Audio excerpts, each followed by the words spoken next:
New TV news కి స్వాగతం.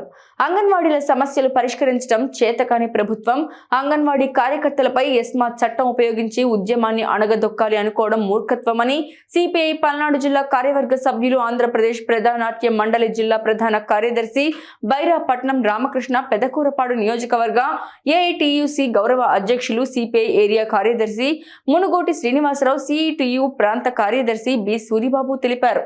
సోమవారం అమరావతిలోని తహసీల్దార్ కార్యాలయం వద్ద అంగన్వాడీ కార్యకర్తల ఆధ్వర్యంలో 28 రోజులుగా చేస్తున్న నిరాహార దీక్షలో భాగంగా సిపిఐ నాయకత్వం దీక్షలకు సంఘీభావం తెలుపుతూ ఈ సందర్భంగా రామకృష్ణ శ్రీనివాసరావు మాట్లాడుతూ ఎన్నికల హామీలతో తెలంగాణ కన్నా 1000 రూపాయలు ఎక్కువ ఇస్తానని నమ్మబలికి గద్దెనెక్కిన తర్వాత ఏరు దాటిన తర్వాత తెప్ప తగలేసిన చందంగా వ్యవహరించడం దుర్మార్గమని అన్నారు.